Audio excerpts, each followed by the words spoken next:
a pandemic.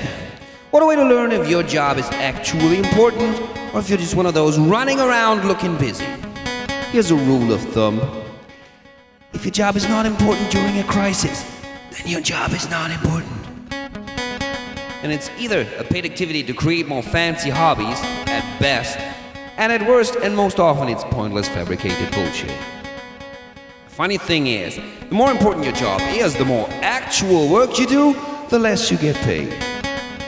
Except for doctors, we haven't found a way to screw them over yet. But those pointless jobs, but those people who keep trying to make you believe that they're important, they get paid big time. Everything is upside down. A beautiful system.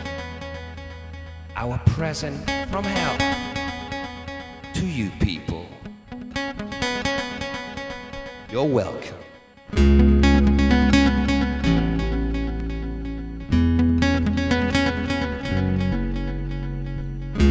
You know, you keep inventing those lovely machines supposedly to make your life and your work easier. But with all your marvelous technology, you're still working the same crappy hours you did 60 years ago. Only now, a single normal job cannot support a family anymore. The more technology you have, the more everybody has to work to make a living. You don't find that strange at all? Seems like with every machine you invent a new way of making your lives more complicated and miserable. Everybody has to stress out to make life more convenient, and most don't even have the time to enjoy that convenience. What a concept! I mean, I get it. Everyone needs a purpose in life, alright? And work can be that purpose. Creating something, accomplishing something, feeling useful. Alright. But you want to tell me you're not able to find such a purpose without getting a paycheck for it? Otherwise, nobody would do any of the work. We could actually make you believe that. Did Star Trek teach you nothing? Man, at some point in civilization, you really took a wrong turn.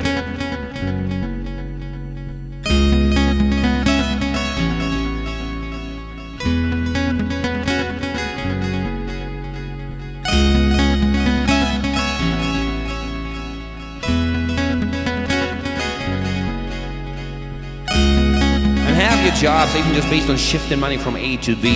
You got your bankers, investment brokers, corporate lawyers, divorce lawyers, tax inspectors, tax collectors, tax consultants, insurance agents, insurance salesmen, notaries, patent offices, copyright agencies, security firms to protect your precious money from the other scum.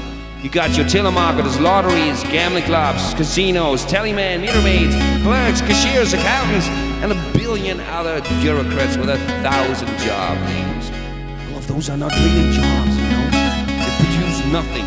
If those people have the real duties instead of the shit that they do, which is shifting money, everybody else could work half-time. But everybody's so concerned that they get what they deserve that no one gets what they deserve.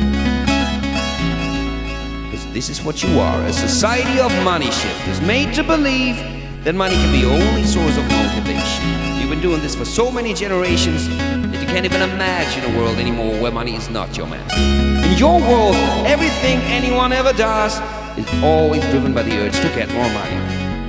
And that means, this is important, all your actions that could have been motivated by your convictions and by your desire to contribute and to help out of your own accord, all those actions, no matter how honorable or valuable, immediately lose that value the moment you do them just to get paid. Because that makes you nothing but a glorified prostitute. As long as payment is the foundation of your society, you're still a primitive life form of selfish little brats dancing to the beat of fear and greed. And that means that we've already won.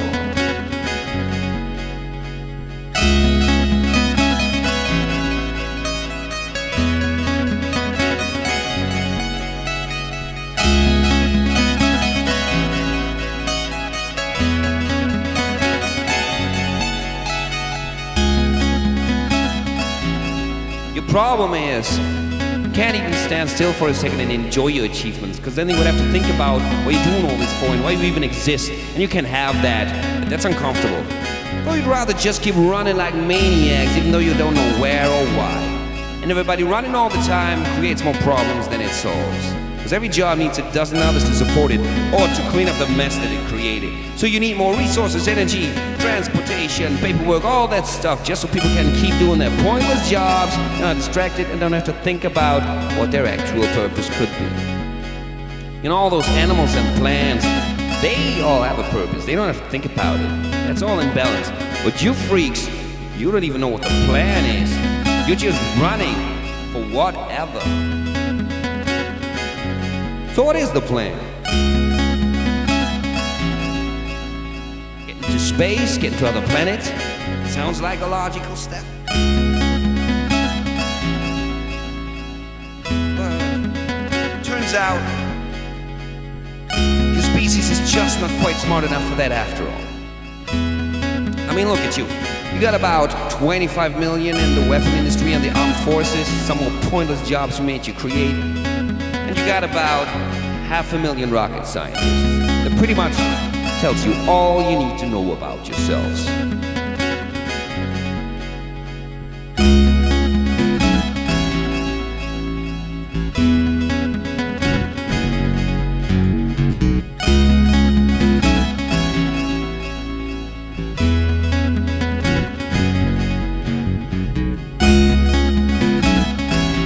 All the bullshit jobs people invent when they're not quite smart enough for science, but still feel too important and too clever to do real work.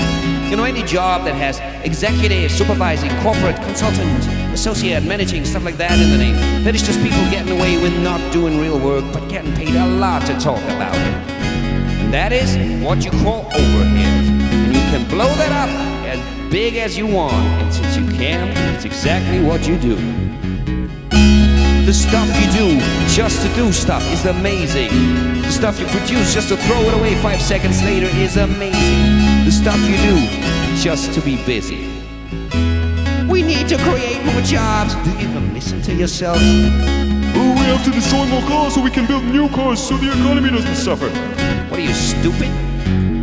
We need to create more jobs. What is wrong with you? With you, it's never about getting things done that are necessary. It's about keeping everybody busy at all costs at all times. And to keep everyone busy, you have to dig deeper and deeper for those resources and to get your atomic waste as far on the ground as you can. And if you think solar panels are a clean alternative, have fun with that toxic waste in your groundwater after 30 years. No, man, there is no clean energy. Well, I mean, there is hellfire, which these babies here run on. But to avoid to make that your main source of energy, you would have to learn to waste less energy, be more efficient, be self-sufficient. That's not your style, right? Being a symbiont with your planet, that's not yours. So you will keep running, you will keep digging. And if you dig just long and deep enough, I guarantee at some point you will dig right through to hell.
Keeping everybody busy, that is your mantra. Because idle hands are the devil's playthings, right? Well, guess what? With your all too busy hands, you dig right through to hell. With your oh so busy hands, you're feasting on the very nature that spawned you. Nature, you might have heard of it. Some of you even seen it when you were allowed to leave your jails and your cities of concrete. Where to remind you of that nature, you plant some trees here and there, like exhibits of what the world used to be in the olden days. It's your nostalgia. You miss the past. You're looking back at it fondly, while mindlessly running into your high-tech future.